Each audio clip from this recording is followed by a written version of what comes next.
Abramos, hermanos, la palabra de Dios en el libro de Éxodo, en esta oportunidad en el capítulo número 31.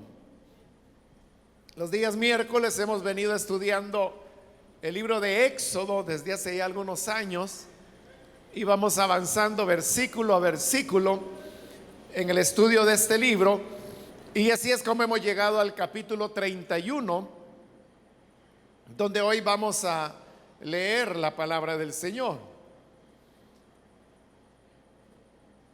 Dice entonces la Escritura, el libro de Éxodo, capítulo 31, del versículo número 12 en adelante.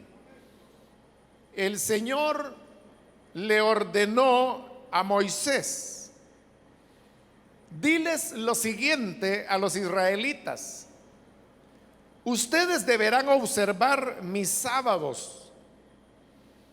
En todas las generaciones venideras, el sábado será una señal entre ustedes y yo, para que sepan que yo, el Señor, los he consagrado para que me sirvan. El sábado será para ustedes un día sagrado. Obsérvenlo.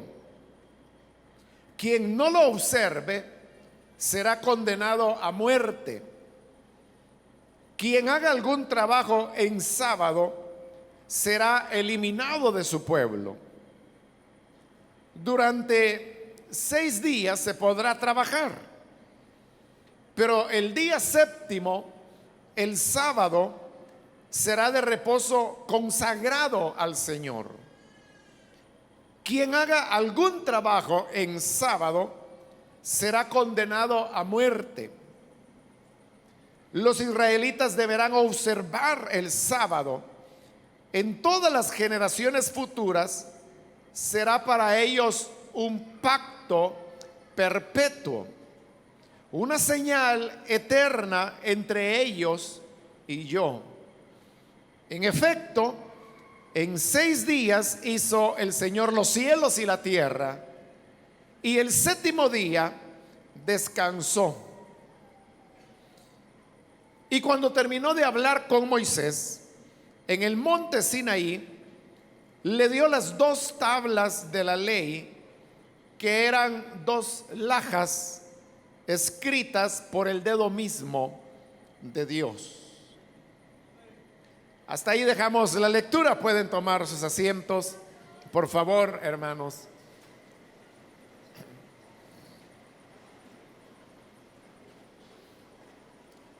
El pasaje que hemos leído ahora es ya la culminación de esta sección que comenzó en el capítulo 25 y en el cual se nos ha presentado la descripción, las instrucciones de cómo debería ser construido el tabernáculo para que fuese el lugar de adoración en medio del pueblo de Israel. La sección termina, como lo acabamos de leer, con el tema del día sábado, que es un tema que ya se había mencionado con anterioridad y que también se va a mencionar posteriormente durante la construcción del tabernáculo. Usted pudo notar, porque con la simple lectura uno lo nota, que se trata de una repetición de las mismas palabras. Si usted compara, por ejemplo, el versículo 14 con el 15, se va a dar cuenta que esencialmente es lo mismo. Y esto nos lleva a pensar que estos versículos que hemos leído ahora son como una recopilación de ordenanzas que se dieron en diversos momentos, pero que todos ellos eran referidos al tema del día de reposo o día sábado. Estos versículos fueron coleccionados y por eso es que hay, como le digo, una repetición del tema. y colocados en lo que es ya la parte final de las instrucciones para poder construir el tabernáculo. Ahora, el tema del sábado, si se recogieron todos esos pasajes dispersos sobre el día de reposo y se juntaron para colocarlos acá, y se coloca precisamente al final de las instrucciones de cómo el tabernáculo debería ser construido, nos deja ver la importancia que el pueblo de Israel le daba a el tema del día de reposo. Y por eso es que, para que no sea olvidado, es un tema que se viene repitiendo, y como ya le anticipé, todavía se va a repetir un poco más adelante, cuando ya comienza la obra física de construcción del tabernáculo. Hay dos elementos, hermanos, que son los esenciales en los cuales nosotros nos movemos y en los cuales vivimos.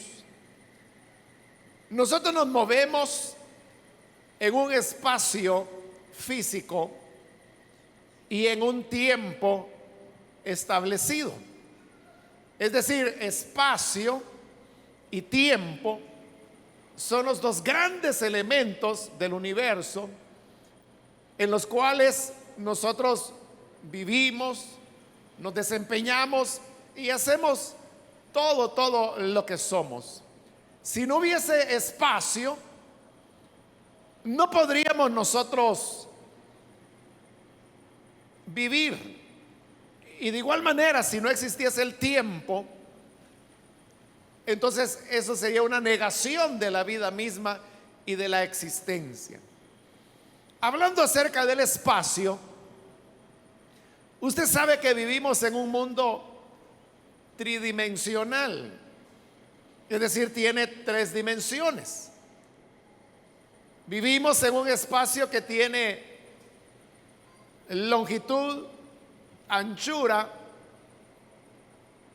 y altura, o si la ve a la inversa, pues profundidad, ¿no? Entonces nos movemos en un mundo tridimensional. En cambio, el tiempo es una categoría diferente, porque es solamente el transcurrir del tiempo. Si quisiéramos definir qué es el tiempo,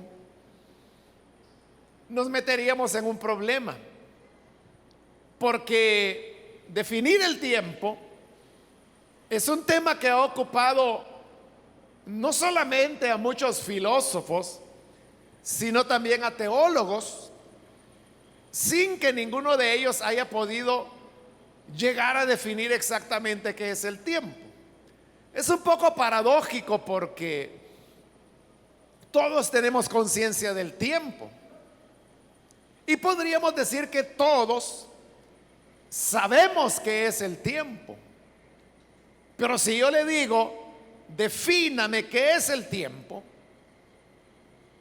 verá que no es algo tan fácil. Usted me podrá decir, el tiempo es el reloj, pero no es cierto, porque si usted quiere, ese reloj lo destruye o lo detiene, pero el tiempo va a continuar existiendo, haya o no haya reloj.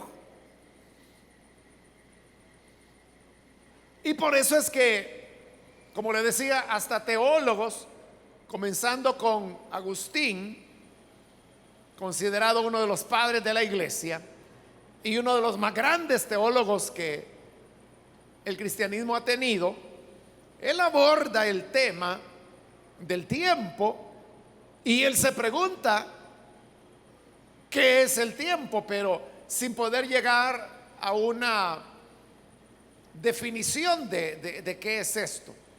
Pero bien, no vamos a entrar, hermanos, en ese campo, que es un campo muy interesante, pero que se lo vamos a dejar a los filósofos y a los teólogos para que continúen quemando neuronas en eso. El hecho es que nosotros vivimos en una realidad de espacio y de tiempo. Por eso es que los físicos hablan de el universo de espacio-tiempo, así se le llama. Entonces, la realidad que Dios ha creado y en la cual vivimos y nos movemos es una realidad de espacio y de tiempo. Pero tanto en el espacio como en el tiempo, Dios se reservó para él ciertos elementos que por habérselos reservado él, adquieren el carácter de sagrado. Hablando de espacio, precisamente el tabernáculo que acaba de ser descrito y que se ha dado sus medidas, su longitud, su anchura, su altura, eso es espacio, porque es un espacio tridimensional que estaría ocupado por el tabernáculo. Pero ese espacio, repetidas veces se dice que era un espacio sagrado, porque ahí era donde estaría la morada de Dios. Entonces, en todo el mundo material y tridimensional en el cual los israelitas se movían, ellos podían ir al campo, a la montaña, al mar, al río, al desierto, al bosque, donde ellos quisieran, pero en el santuario no podían entrar, porque esa era la porción de tiempo, perdón, de espacio, la porción de espacio que Dios había reservado para sí, el tabernáculo, y que posteriormente será el templo que construirá Salomón, que luego sería destruido, y luego viene el segundo templo en época de Esdras, y cuya obra se extiende hasta el Nuevo Testamento, cuando es completado por Herodes el Grande, que es el templo donde Jesús habría de llegar. Eso hablando de espacio. Pero hablando de tiempo, también Dios se tomó una parte de ese tiempo. Y el tiempo que Él se tomó fue el séptimo día. Por eso es que en este pasaje que hemos leído, encontramos que con insistencia y repetidas veces se está hablando que el día sábado el hombre tenía que cesar toda obra, no tenía que trabajar. Y usted puede ver que en dos oportunidades se dice que quien trabajase en día sábado habría de ser muerto. Es decir, había pena de muerte para quien trabajara en el día de reposo, o sea, el día sábado. Esa es entonces la porción de tiempo que Dios tomó para sí, porque como termina este pasaje, en 6 días Dios creó los cielos y la tierra, y en el séptimo día descansó. Ahí es donde Dios toma esa parte del tiempo. Entonces significa que para Dios había un espacio sagrado, pero también había un tiempo sagrado. Estas dos realidades, el espacio y el tiempo, están relacionadas muy estrechamente, de manera que, bueno, los físicos que ahora pues han llegado hasta la física cuántica y andan en búsqueda de la teoría de la unificación, se llama, han llegado a la conclusión que si no hubiese espacio, no existiría el tiempo. Y a la inversa, si no existiera el tiempo, no habría el espacio. Entonces, si uno se pregunta, ¿qué fue primero? ¿Fue el tiempo o fue el espacio? Porque de acuerdo a la física, no puede haber tiempo si no hay espacio. Usted sabe que los físicos tienen sus propias teorías de cómo el universo llegó a ser. Y la teoría que mayor aceptación tiene es la que llaman la del Big Bang o la gran explosión, que dice que toda la materia del universo estaba concentrada en un solo punto, a lo cual los físicos a eso le llaman singularidad, y que en determinado momento esta explosiona, y ese es el Big Bang, y a partir de ahí se generan los elementos que ahora constituyen el universo. Entonces vienen las personas y dicen, vaya, supongamos que así fue, que el universo comenzó de una singularidad donde toda la materia del universo estaba comprimida en ese único punto. Pero entonces viene la gente y dice, ¿y qué había antes del Big Bang? ¿Qué ocurrió antes? Pero mire la pregunta que están haciendo. Están preguntando por el tiempo. O sea, ¿qué había antes del Big Bang? Entonces los físicos vienen y responden, es que no había un antes. Porque como no había materia, no había espacio, no existía el universo como lo conocemos, entonces no había tiempo. Y si la gente pregunta cuánto tiempo había transcurrido esa singularidad antes que explosionara, los físicos dicen nada, no había transcurrido ningún tiempo, porque el tiempo no existía. El tiempo comenzó a existir a partir del Big Bang. Estoy hablando de esto, hermanos, para que entendamos que hay una relación entre el espacio y el tiempo. Por eso es que, como les decía, los físicos hoy hablan de el universo de espacio-tiempo, porque no puede ser el uno sin el otro.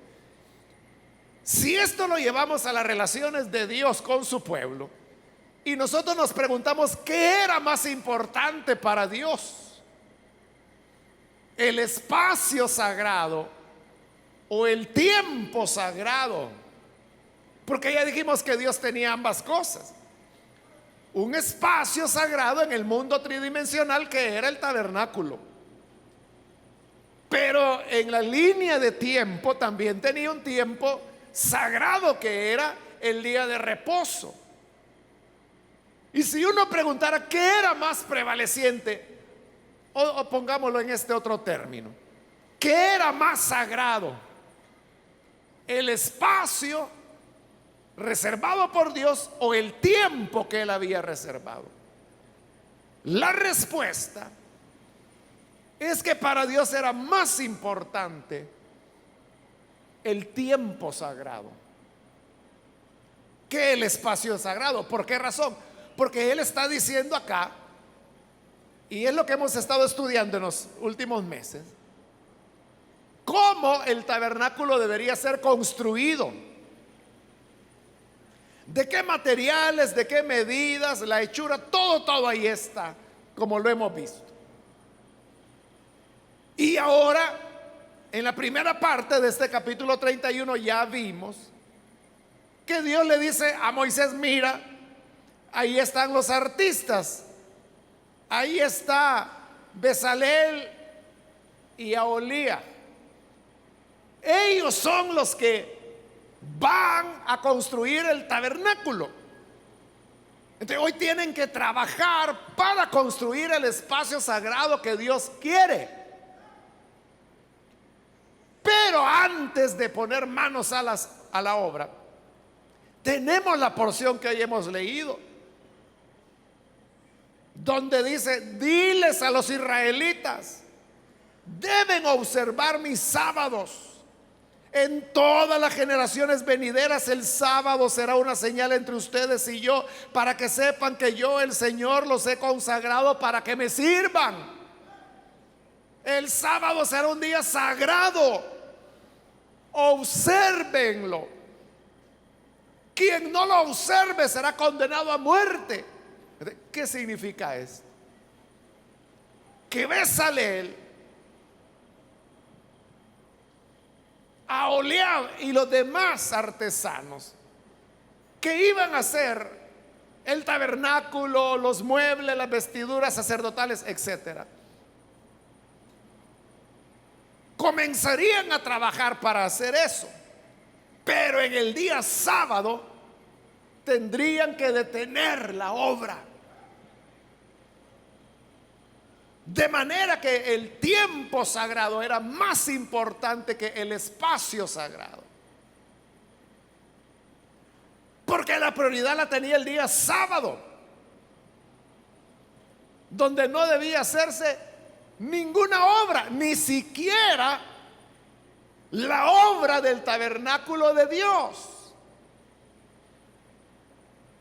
Significa entonces que el tiempo sagrado era la prioridad de Dios. Ahora, ¿por qué Dios le daba prioridad al tema del reposo o día sábado? Este es un tema, hermanos, que ya lo hemos abordado varias veces con anterioridad, porque, repito, varias veces se ha mencionado ya el tema. Lo vimos en los 10 mandamientos, que es uno de los mandamientos: reposar en el día sábado. Pero voy a resumir lo que hemos dicho en otras oportunidades. En primer lugar, como el Señor Jesús lo dijo en varias oportunidades, no fue hecho el hombre para el día sábado, sino que fue hecho el sábado para el hombre. ¿Qué significa eso? Que el sábado Dios lo estableció para beneficio del hombre, no para que el hombre estuviese esclavizado al sábado. Por eso es que el Señor Jesús varias veces preguntó: ¿qué es lícito hacer en el día sábado? ¿Hacer el bien o hacer el mal? ¿Cuál es el propósito del día sábado? ¿Emplearlo para hacerle mal al hombre o emplearlo para hacer el bien al hombre?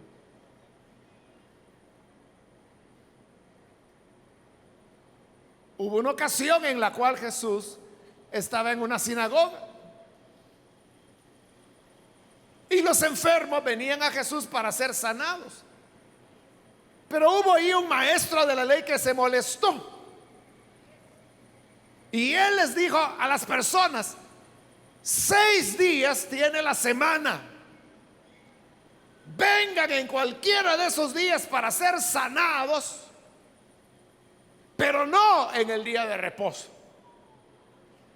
Él estaba queriendo regular cuándo Jesús iba a sanar y cuándo no. Por eso es que Jesús preguntó: ¿qué es lo correcto en el día sábado? ¿Hacerle bien o hacerle mal a la gente? Porque entre esos enfermos podían venir personas que tenían dolores intensos. Pero el maestro de la ley le decía: lo siento, hoy es sábado, vete a casa y aguanta hasta que llegue el primer día de la semana y entonces puedes venir. Pero Jesús decía: si su burro tiene sed, aunque sea día sábado, ustedes lo desatan y lo llevan a beber. ¿Cómo es que tienen cuidado de los burros y no de los seres humanos? Y él siguió sanando. Y entonces fue que Jesús dijo: no se hizo el hombre para el sábado, es lo inverso. El sábado es para el hombre. El sábado, entonces, hermano, es un principio. Y el principio es el que nos enseña que Dios lo que desea es el bienestar del ser humano. Y para que el ser humano pueda tener bienestar, debe descansar. Como le digo, este es un tema que lo hemos desarrollado ya en otras oportunidades, pero como el tema vuelve a salir, pues volvemos a repetirlo, ¿verdad? Entonces Dios desea que para que nosotros tengamos una vida plena, sepamos organizar nuestras vidas de tal manera que podamos descansar, aunque sea un día a la semana. Que si es sábado, que si es domingo, que si es lunes, que si es el jueves, no importa. Por eso yo le decía, es un principio. Para Israel era el día sábado. Y lo dice bien claro Dios. Versículo 13, en todas las generaciones venideras, el sábado será una señal entre ustedes y yo. Entre ustedes y yo. Pero ¿quiénes son ustedes? ¿Quiénes son esos ustedes a quienes Dios está hablando? ¿Quiénes eran los que estaban ahí al pie del Sinaí? Era usted, era la iglesia, eran gentiles. No, era Israel. Entonces, el sábado, allí lo dice, será señal entre ustedes los israelitas y yo, dice el Señor. Entonces, el sábado fue la señal del pacto entre Dios y el pueblo de Israel. Nunca se dijo en la Biblia que el sábado fuera para el pueblo gentil y mucho menos para la iglesia. Pero el principio, ese es valedero para todos, el principio que el ser humano necesita reposar. Esa es la voluntad de Dios, hermano. Hoy vivimos, hermanos, una época difícil, hablando económicamente.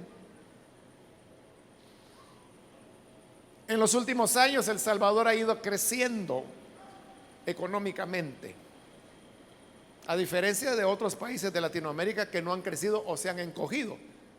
Pero ya El Salvador ya tiene como 6 o 7 años que viene creciendo, creciendo, creciendo, creciendo su economía.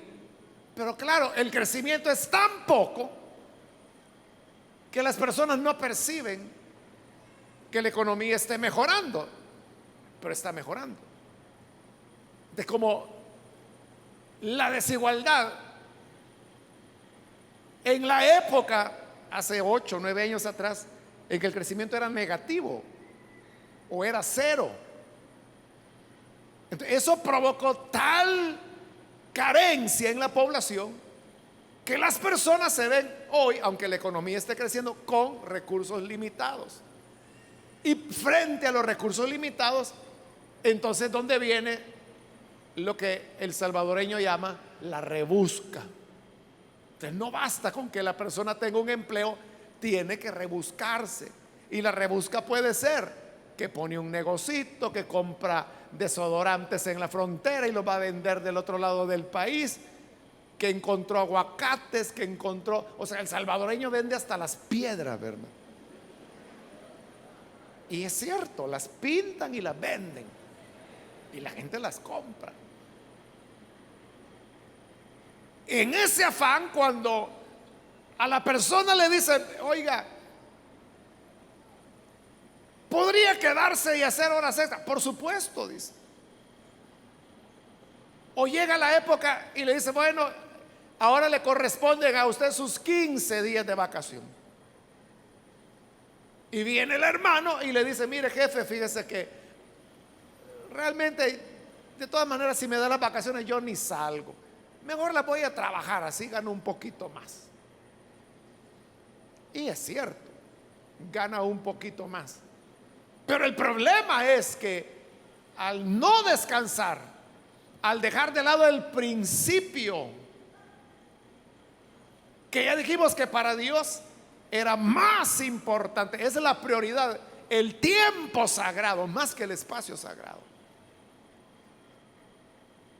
Pero no es porque el tiempo sagrado, que es el día de reposo, le beneficiará a Dios, porque a Dios ni le quita ni le pone que usted descanse o no descanse. Es para que el beneficio sea suyo.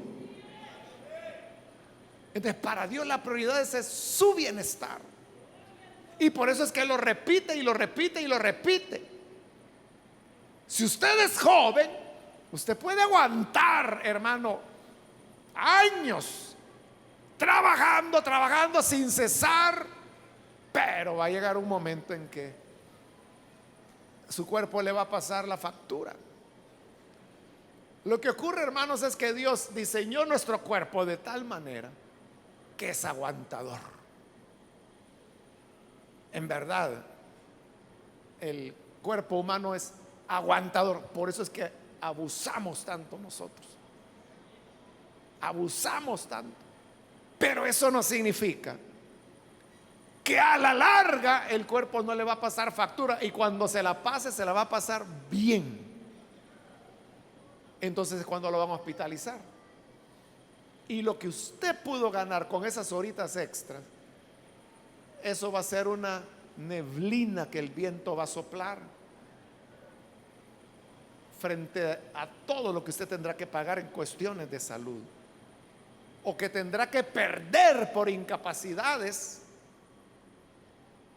por no haber observado el principio de Dios. Entonces, para Dios es de primerísima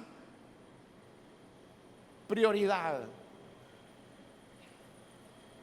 que el ser humano sepa tener un balance.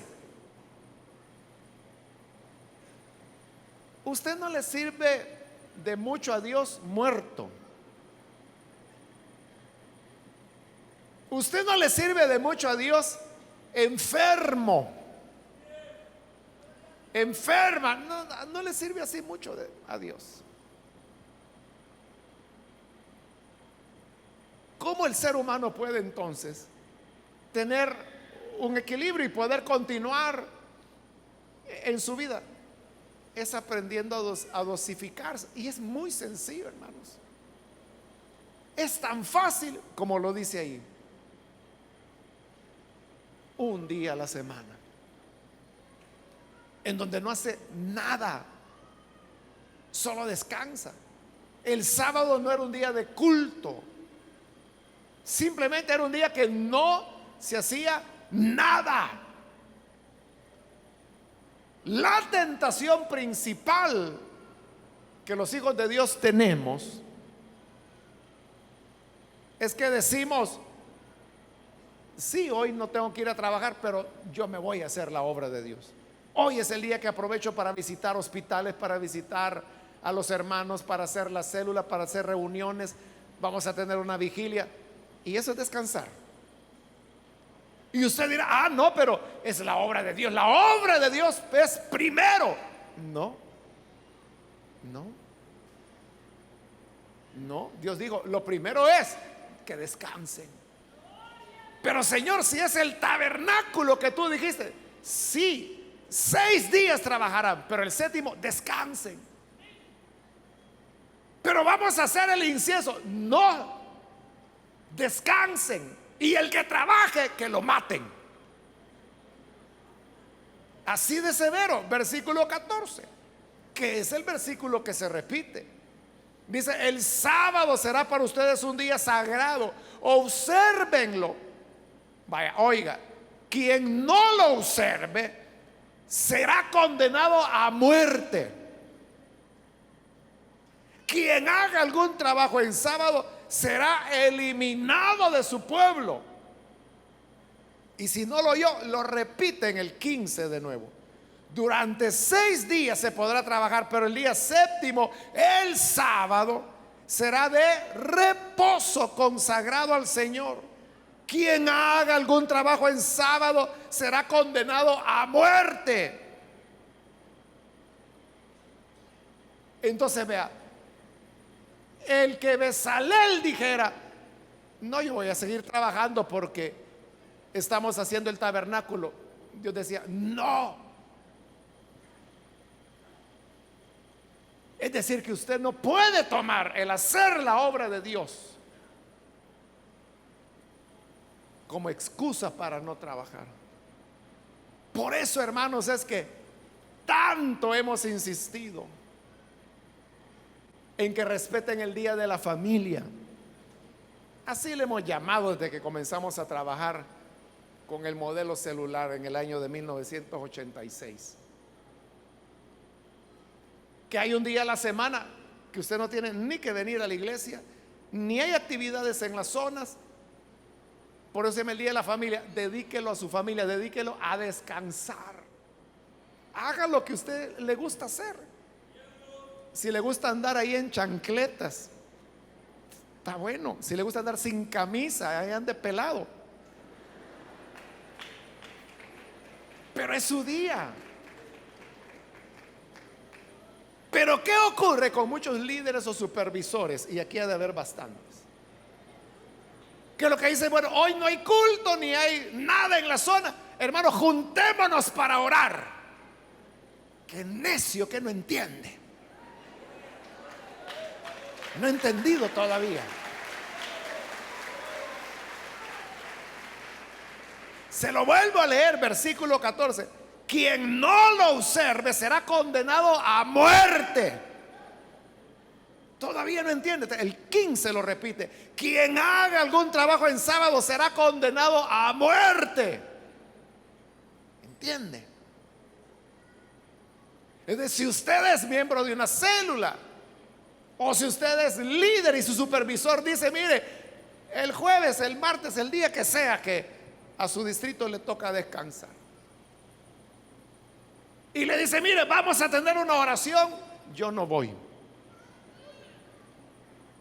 ¿Y sabe qué va a pasar con esos supervisores? Que se van a quedar sin líderes. Es que esos líderes que usted está juntando y que los está llevando a orar como que si no pudieran orar en otro día, lo que están haciendo es que se los están robando a su familia. Y ese hermano deja a sus hijos, deja a su mujer, porque al supervisor se le ocurrió que hay que orar. Y yo no digo que no hay que orar, pero acabo de decir que acaso el día de la familia es el único día cuando se puede orar. No lo puede hacer otro día, no lo puede hacer el domingo, no lo puede hacer el día de la reunión de supervisión. Entonces, ¿qué pasa con los niños de este hermano? Que quizás se les dijo, el jueves vamos a ir a comer pupusas ahí donde la niña Toñita. Pero llega el día y le dice, ya me voy. Y papá, ¿para dónde vas? Ah, es que el supervisor nos ha convocado. Pero dijiste que nos íbamos a ir a comer pupusas donde la niña Toñita. Sí, pero no, la obra de Dios es primero. La supuesta obra de Dios le está robando el papá a esos niños. ¿Y sabe qué pasa con esos niños? Llegan a odiar a la iglesia porque les roba el papá. La hermana, la esposa, se siente mal y le dice, entonces preferís a tu supervisor que a mí, que el supervisor es tu mujer, que te vas con él y me dejas a mí. Y entonces viene el líder y le dice, el Señor te reprenda, Satanás, me estás estorbando para hacer la obra de Dios. No, tú eres el que ya se lo llevó el diablo. Tú eres el instrumento de Satanás. Ella no. Ella tiene legítimo derecho. Es tu esposa. Son tus hijos. Es tu salud. Entonces, ¿qué sucede? Que ese supervisor dice, no, aquí no estamos para descanso, ya son los últimos tiempos, aquí vamos a orar. ¿Sabe qué va a pasar, supervisor? Que esos líderes se van a enfermar, les van a dar úlceras, se les va a subir la presión, se van a hacer diabéticos, les va a dar insuficiencia renal, otros van a caer en adulterio, a otros la mujer se les va a ir con otro fulano, eso los va a destruir, ellos se van a buscar otra para que los consuele.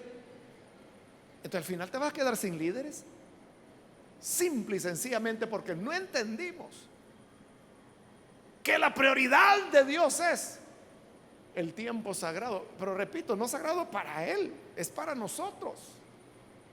Jesús lo dijo, no se hizo el hombre para el sábado, es el sábado para el hombre. Es al revés la cosa. Por eso es que yo comencé, hermano, hablándole de la relación del espacio y del tiempo, que son elementos inseparables, pero que sobre esos Dios tenía una prioridad. Y no era que quisiera dar una clase de física, no, sino que era entender que para Dios era la prioridad. Pero entonces estamos viendo que la prioridad es el ser humano. Y que es un ser humano que necesita descansar. Yo le digo, usted podrá rendir más para Dios si sabe dosificar su trabajo. Si lo sabe dosificar, usted va a rendir más para Dios que si se mete y no para y no para, y es una cuestión obsesiva. Hay trabajadores compulsivos que no paran y tienen que estar haciendo algo, y que si les queda una hora libre, eso viene y lo ocupan para algo, nunca para ellos. Entonces, son las personas que sucumben, son las personas que por querer hacer más acortaron sus vidas y terminaron perdiendo lo mejor de sus años.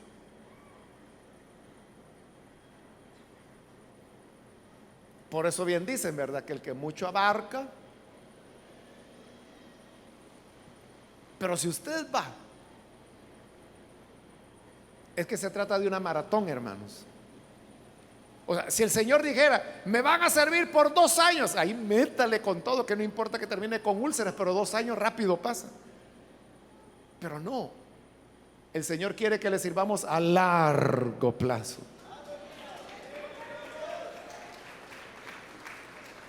¿Cuántos años quiere servirle al Señor? 2, está bueno, mátese entonces, no descanse. Y ni se vaya a casar. ¿Para qué va a andar dejando viudas e hijos huérfanos? Pero si usted le quiere servir 20 años, 30 años, 40 años de ministerio, 50 años de ministerio, si usted quiere hacerlo, no puede hacerlo de esa manera. Entonces tiene que ir aprendiendo. Simplemente un día a la semana. Pero recuerde que había más.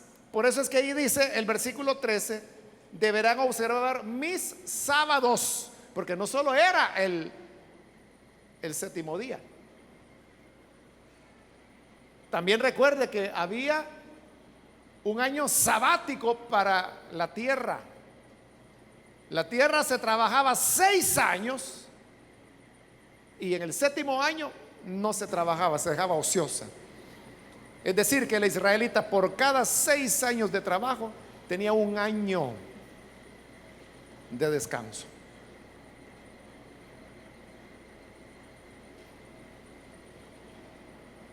Entonces, así es como podían servir mejor a Dios. Por eso es que aquí en nuestra cultura, hermanos, no existe.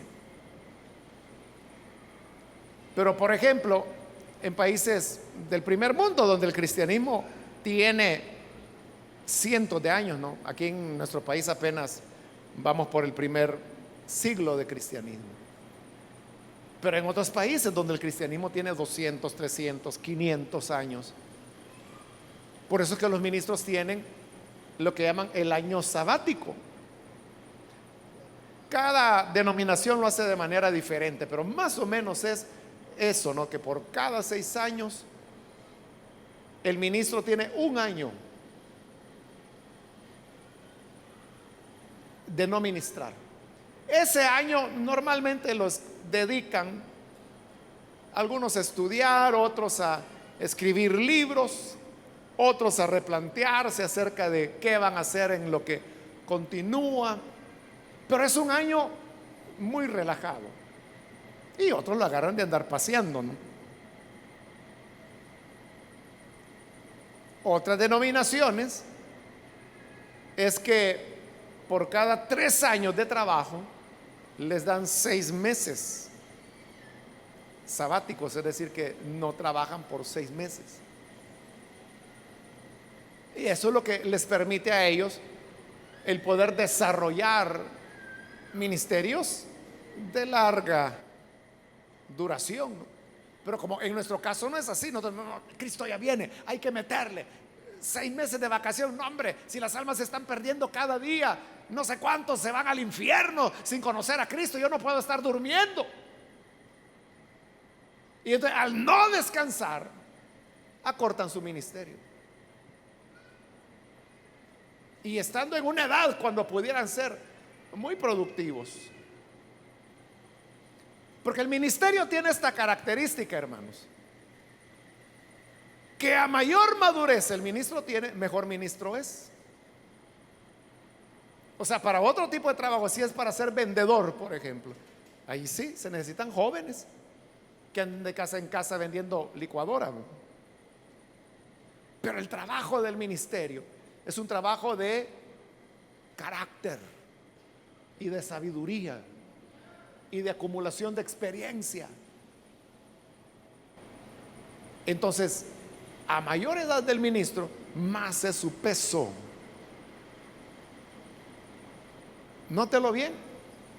De una revisión a los ministerios que usted más conoce, del país o fuera del país, y se va a dar cuenta, no son jóvenes. No son jóvenes. O sea, los ministerios que consideramos de peso y que marcan rumbo para la iglesia y para el pueblo cristiano, no son jóvenes. Entonces, a mayor edad, mayor valía del ministro, pero no va a llegar a una mayor edad si no aprende el principio del descanso. Es en serio, hermano. Es en serio. Entonces pregúntese, ¿usted reserva un día para no hacer nada? Y usted puede decir, es que yo no puedo estar perdiendo el tiempo. Es que no lo está perdiendo, lo está prolongando. Se está añadiendo años de vida. De verdad, ¿cuál es su día de descanso? Tiene que tener uno. Ese es un aspecto. Y el otro aspecto que hemos hablado del día del reposo es lo que Hebreos nos dice, que el sábado simplemente fue una figura, una sombra del verdadero descanso que hoy tenemos y que es la gracia de Cristo. Precisamente este pasaje,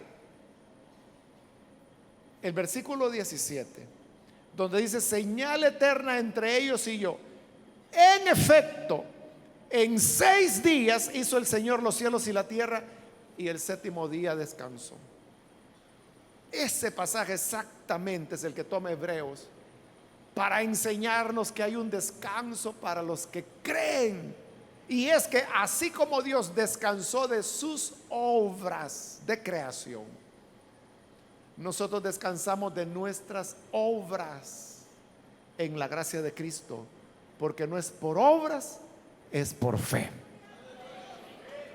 Entonces note, la salvación misma, el perdón de pecados, no es un trabajar para salvarnos. Hermano, es que tiene que hacer obras, es que tiene que hacer aquí, tiene que hacer allá. Y mientras más se sacrifica, mientras más trabaja, mientras más predica, mientras más usted se malmata, así va a alcanzar la salvación. Mentira, es todo lo contrario. Es descansar de las obras y reposar en que Cristo ya hizo todo lo que se tenía que hacer para salvarnos.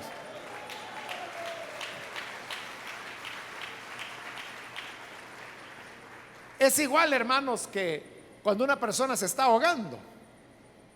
Cuando la persona se está ahogando, trabaja, chapalea, hace lo que puede porque no se quiere hundir. Y cuando llega el salvavidas a ayudarle, de esa gente que está en ese pánico, agarra al salvavidas y quiere agarrarse de él, y entonces le ata de brazos. Y ha ocurrido que el salvavidas se ahoga junto con el otro. Entonces, ¿qué es lo que mejor puede hacer el que se está ahogando cuando el salvavidas llega? Nada. No haga nada, simplemente abandónese y el salvavidas se va a encargar. Por eso es que cuando los salvavidas llegan a una persona que está en pánico, usted sabe qué es el salvavidas. Cuando está en pánico una persona y que tienen que sacarla del agua, y sabe que si se le acerca lo va a agarrar y lo va a hundir también a él. Lo sabe, ¿verdad? ¿O no lo sabe? Lo que hace el salvavidas es que le mete un buen. En serio, hermano. Lo noquea. O sea, le da un buen golpe y cuando lo noquea, entonces lo puede sacar. Y entonces allá salen con el ojo morado, pero vivos. Claro, ¿qué prefiere? ¿Pasar ahí con su morete sus 2 semanas o ahogarse? Entonces, eso es lo que Cristo quiere. O sea, quieto, yo te voy a salvar. Entonces, descansar de las obras significa simplemente: Señor, yo no puedo hacer nada por mi salvación. Como dice Pablo, el bien que quiero hacer no lo hago, y el mal que no quiero hacer, eso hago. Entonces descubro que el mal está en mí. El malo soy yo. ¿De quién me va a librar del cuerpo de muerte? ¿De qué podemos hacer? Suéltate, descansa simplemente y deja que Cristo te rescate, y Él te salvará. Él te salvará. Por eso es que Dios le daba tanta importancia al sábado, porque era la sombra de lo que es el descansar de las obras y descansar en que el sacrificio de Cristo es lo suficiente.